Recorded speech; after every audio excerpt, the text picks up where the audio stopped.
எவ்வளவுதான் குட்டா இருந்தாலும் இந்த உலகம் நம்மள பேட் ஆக்குது.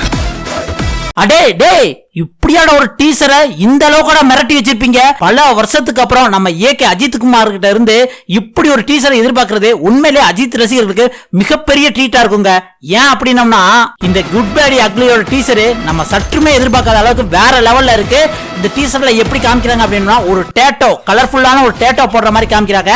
அநேகமா அஜித் வந்து இதுல வந்து டேட்டோ பண்ற ஒர்க்கர் மாதிரி இருந்து ஒரு கேங்ஸ்டரா இருப்பாங்களோ அப்படின்னு தோணுது.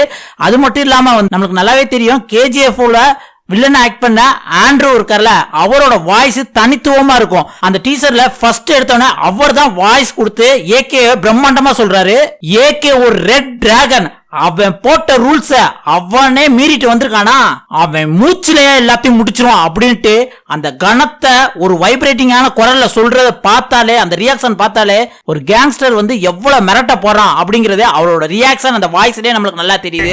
ஒரு ரெட் டிராகன் போட்ட ரூல்ஸ அவனே பிரேக் பண்ணிட்டு வந்திருக்கானா, மூச்சிலேயே முடிச்சிருவான். அதுக்கப்புறம் ஏகேன்னு லோகோ போட்ட ஒரு காரு, அப்புறம் ஒரு டான்ஸ், அடுத்ததான் ஏகேயோட டயலாக்கே வேற லெவல்ல இருந்தது. நம்ம எவ்வளவுதான் குட் இருந்தாலும் அப்படின்னு சொல்லிட்டு ஏகேயோட யூத்ஃபுல்லான சில இமேஜஸ் காட்டுறாங்க. அதுக்கப்புறம் இந்த உலகம் நம்மள பேட் ஆக்கிருது அப்படின்ட்டு அந்த வைப்ரண்ட் குரல்ல மிரட்டி விட்டுருக்காருங்க. அதுக்கப்புறம் தான் நம்ம பில்லா அஜித்தை நம்ம அந்த இடத்துல என்ட்ரி பார்க்கலாம். ஏன்னா பில்லால எப்படி ஒரு கேங்ஸ்டர்ஸ்ல வந்து ஸ்டைலா நடந்து வந்து கலக்கிருப்பாரோ அந்த மாதிரி ஒரு சீன் வச்சிருக்காங்க. அதே மாதிரி பில்லால ஒரு கார் ரேஸ் நடந்திருக்கும், அதே மாதிரி ஒரு கார் ரேஸும் வந்து இதுல இருக்குங்க. அதுக்கப்புறம் பேட் வேர்ட்ஸா வந்து கொப்பா அப்படிங்கிற மாதிரி வந்து இந்த இடத்துல மியூட் போட்டு ஒரு மாதிரி பேட் வேர்ட்ஸ் பேசிட்டு இருக்காரு. செம்ம கோவத்துல நான் யாருன்னு காட்டுறேன் அப்படின்ட்டு பல்ல கடிச்சு காமிக்கிறாங்க. அதை பார்க்கும்போது நம்மளுக்கே கூஸ் பம்ப்ஸ் ஆயிருது. அதுக்கப்புறம் நம்ம டைரக்டர் ஆதிக் அவரோட கைவனத்தை காமிச்சிருக்காரு.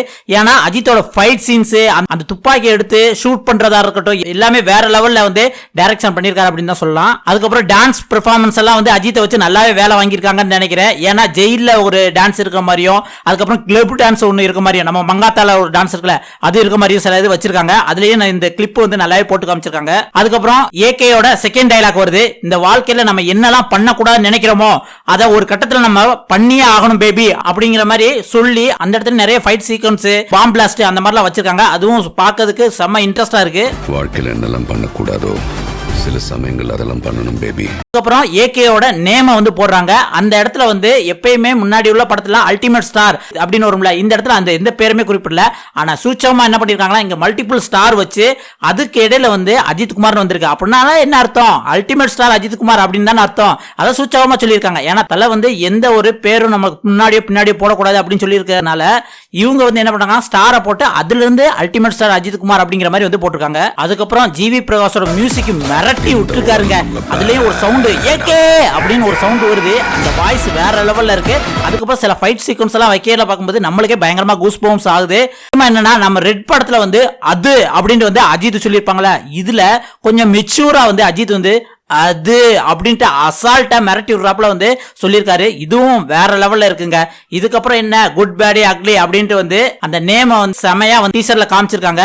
உண்மையிலேயே டீசரை ஒவ்வொரு சீனும் வந்து மக்கள்கிட்ட வந்து ரீச் ஆகணும், முக்கியமா தல ரசிகருக்கு பயங்கர ட்ரீட்டா இருக்கணும் அப்படின்ட்டு செதுக்கி தான் வச்சிருக்காங்க அப்படின்னு தாங்க சொல்லலாம். ஆனா இதுல இருந்து ஒண்ணு நல்லா தெரியுது, அஜித் வந்து 3 கேரக்டரா வாராரோ இல்ல 3 கெட்டப்ல வாராரோ என்னமோ தெரியல. ஆனா குட்டா ஒருத்தராவும் பேடா ஒருத்தராவும் அக்லியா ஒருத்தராவும் கண்டிப்பா இருக்க போறாரு. அது நம்மளுக்கு உறுதியாயிருச்சுங்க. உண்மையிலே இந்த டீசர் வந்து வேற லெவல் மாமே அப்படின்னு தான் சொல்லலாம். உங்களுக்கு எப்படி தோணுது இந்த டீசர் பார்த்தவங்களுக்கு?